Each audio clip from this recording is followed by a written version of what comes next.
So I caught wind of this when a lot of people started tweeting about it, chat, and it's kind of an interesting story to take a look at. Apparently, Tucker Carlson is saying that he's quit like the Republican Party, like he's tired of their shit. I guess.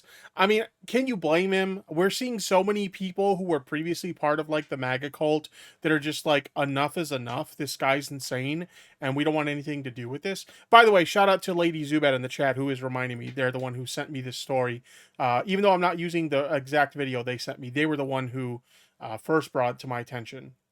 But yeah, apparently Tucker Carlson is like, I'm done with this shit. So let's take a look at it. It appears Israel sealed the fate of Tucker Carlson as well. For months, Republicans have been painting him as anti-Semitic.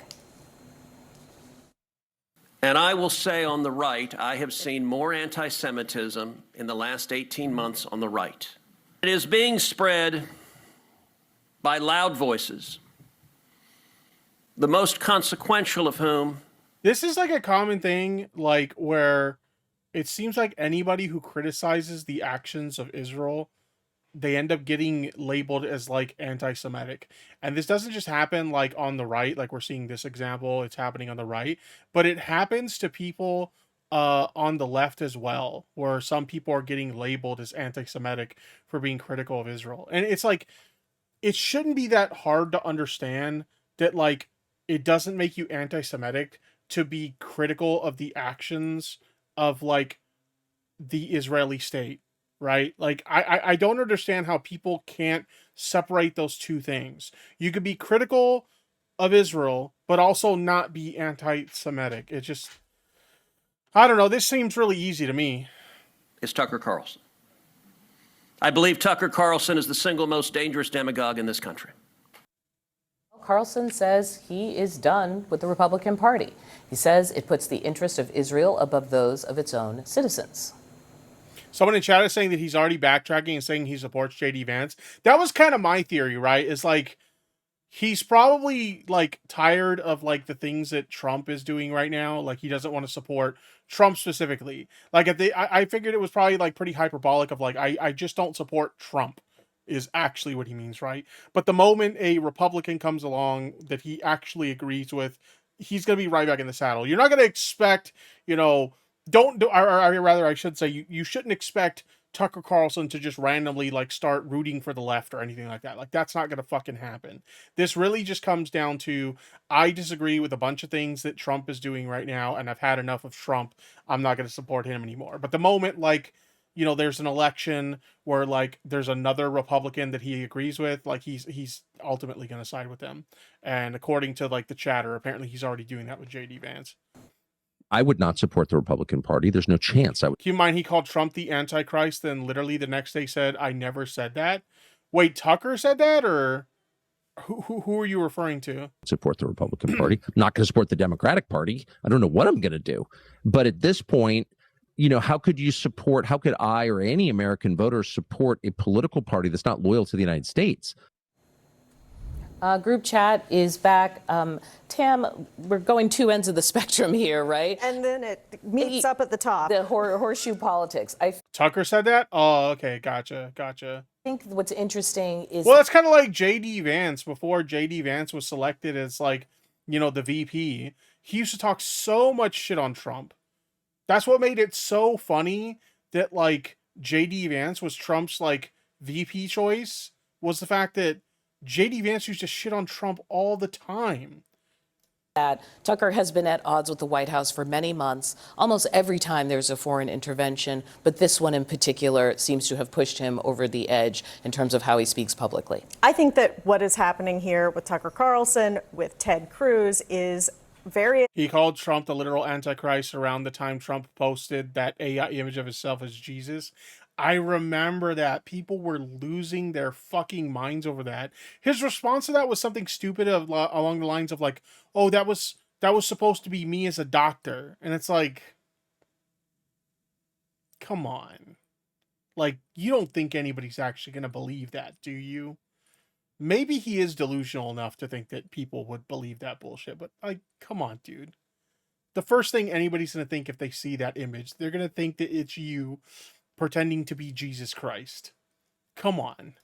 parts of what has been the Republican coalition, figuring out what happens in a potential post-Trump reality and positioning themselves. Also, hello, and Shadow Luna. there are flashpoints. Israel is going to be a flashpoint. It didn't used to be. Republicans were all very pro-Israel. That's not the case anymore. And I think you're going to. Yeah, we are seeing a lot of this though. People who were like very strong like supporters of like the MAGA movement, they're starting to like, move on from it because like, I mean, let's just be honest. Like Trump is a fucking lunatic, right?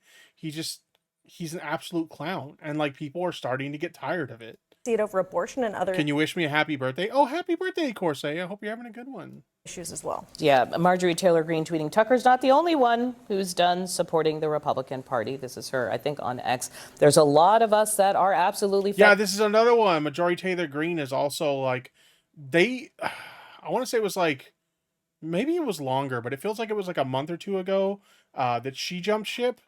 So like, yeah, like there's so many like people who were very staunch supporters of like Trump. Like now they're just like, fuck this shit, I'm out.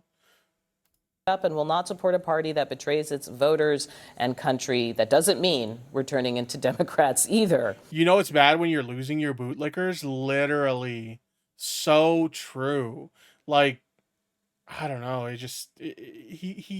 We all knew, like all of us knew that he was going to fuck up when he got back in office. But like, I didn't think it would be so bad that his own like supporters would be jumping ship. Like, that's insane to me. But we are done with the America Last Republican Party. There's something going on here. It's not just this issue. If you think about this issue, you think about the war, you think about the Epstein files, you have all of these activists on the right who voted for. Yeah, that was actually a pretty big one because like that was one of the things he promised like right from the start is like, oh yeah, I'm going to release the Epstein files. And then when push came to shove and everybody's like, so about them Epstein files, why are we still talking about this Epstein guy? Like, it's crazy. Literally everything he promised his voters he was going to do, he did none of it.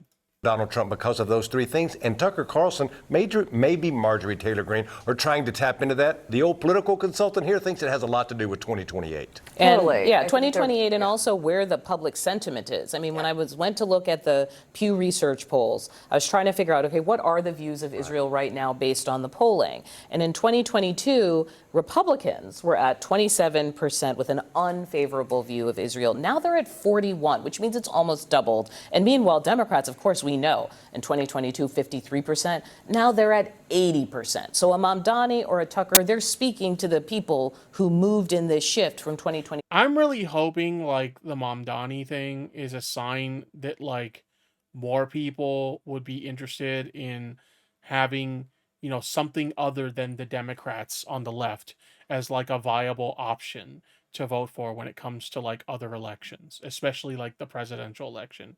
Because right now, like up to this point, it just seems like Democrats have been like essentially the only real choice, right? So I'm hoping that Mamdani is a sign of, the times are changing. I fucking love that man. Yo, same. To now. Israel is what they're fighting right now, but I think it's very important to say they're against any sort of foreign conflict. I don't think it's just Israel. I think it would be if we were, obviously no one on the Republican side wanted us to be in Ukraine either. So I think but I agree with Chuck in regards to. But he's not leaving over Venezuela. Like, it feels as though. No, but we're not at war. I mean, that was like something very quick. We don't have a lot of troops on the ground. We're not. And anyway, I think that's a little bit different, but I get your point. I also think that Marjorie Taylor Greene and Tucker are trying to figure out a path in regards to 2028. I think they're both testing the grounds of running. But also one of the questions I have really for. Oh, God. Can you imagine that? Tucker Carlson running for president in 2028? Dear God, no. You is. There are 4 or 5 potential Jewish candidates on the Democrat side that would run in 2028. One of them, my dear friend Josh Shapiro. How does that happen? I mean, they're like the Dems are trying to go left of the left of the left of Israel. This has relevance in Democratic and primaries for both parties in 2028. When you have multiple people running, more than 4 or 5, you can win the nomination with 30%. Keep in mind, you just need that 30%, and Tucker Carlson knows that. Just to be clear, I think it's just given what Tucker Carlson's been saying lately, Israel is the foreign country to which he appears to be referring there. But is he right, whatever the driver may be, that there are a lot of other people that are out? I think there's absolutely a problem for the Trump coalition, and the reasons are real around. I mean, we've seen it. We've seen like people that were like, part of the administration, they're backing out now. We've seen people who are close to Trump or they were like big vocal like supporters and people who endorsed him that are backing out. We're even seeing some of the people in his own like voter base, like actual like members of the MAGA movement who are coming forward and saying this is not, these things that Trump is, prioritizing in his own mind. These are not the kind of things I voted for. So yeah, we are seeing a bunch of people back out and say, yeah, enough is enough. Opposition to another forever war. And you win elections by addition, not subtraction. And let's remember, the last time you had a major split in the Republican Party, Bill Clinton won 2 presidential elections with less than a majority of the American people. He won in 1992 with 43% and in 1996 with 49%. And the reason was Ross Perot. And it allowed a Democrat to win with less than a majority. And for a party, my own, that is struggling building a majority coalition, having that serious a split in the Republican one is a real opportunity. It doesn't excuse us from redesigning and rebuilding the party into something more majoritarian, but I'll tell you what, it's a problem if you're a Republican. I would argue that Tucker Carlson already did not belong to the Republican Party because he belongs to MAGA, okay? And that there in and of itself. See, I don't know if I would agree with that. Like, it seems like he's just had enough of like that's his whole problem, right?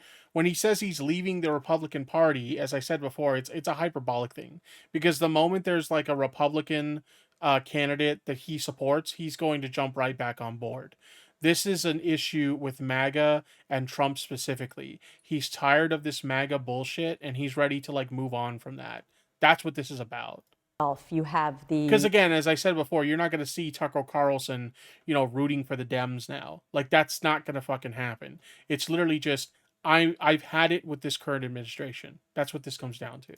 Fracturing within the Republican Party, but I would also argue that there's a fracturing within the Democratic Party. I mean, you have the far left, the AOC people on this side, you have the more moderates. What we really need, and Tucker Carlson won't be joining this, and neither will Marjorie Taylor Greene, who also says she's leaving the Republican Party, are independents. I mean, the majority of Americans are somewhere in the middle. And I would beg politicians to try and find common ground somewhere in the middle and stop all this fracturing. Tucker Carlson says he will the last thing we need is a bunch of centrist fence sitters right now. No, thank you. not support Republicans. That's essentially like, I know that like the mainstream media would argue otherwise, but that's essentially what Democrats are right now. They're just like centrist fence sitters. It seems to be largely over issues surrounding Israel. My question to you is, do you regret or welcome this move from Tucker Carlson? Well, my party, to be the party of the majority, wants people to view us in a more positive way against our opponents. And those opponents have entirely different views and ideas. So I think that what Tucker didn't say, and I have not talked to him, are you going to vote? Because when you have to place your vote, it somewhat changes your mind on who you're then going to vote for, and you can reassess that. But no, I don't want to redo anything with Tucker. What I want to say is he's entitled to his opinion. It's been a stormy romance, no doubt about that. But there are people who find... I mean, this is what happens when, like, the past several years, the whole, like, playbook of your party has been backing an insane guy.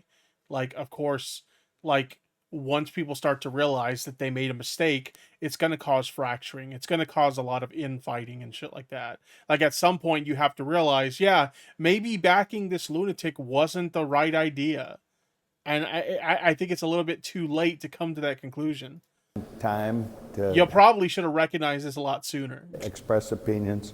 When it comes down to the battle, it will be a battle for which direction we go. The American people know one party is headed one way and the other party is headed another way. And I'm proud to be a Republican. And just very quickly, it's not all Democrats when it comes to the issues surrounding Israel either, is it? I mean, Tucker Carlson, very, very public critic of Israel, said this just over the last 24 hours about his support of the Republican Party. Listen. How could I or any American voter support a political party that's not loyal to the United States, that puts the interests of a foreign country above those of its own citizens? Like, that's it's not possible to vote for people like that. So no, I'm out. And if I'm out, then I think a lot of other people are out. But that foreign country he is talking about is Israel. Make no mistake about it. Go ahead, David.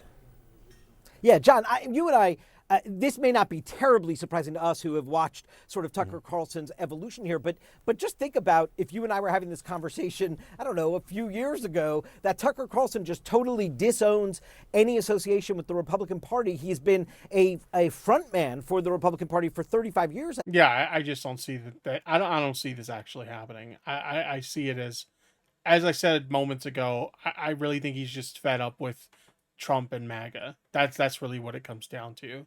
I think he said, and this he's being extremely hyperbolic, and it's getting him a lot of attention. So, I mean, it's kind of working for him, right? This is a dramatic development. So you are right. We are seeing this notion of Israel as a litmus test in both parties, and whether or not members of the parties are seen as too supportive, and that invites in sort of an insurgency and support from a wing of the party that is dedicated to opposition to Israel.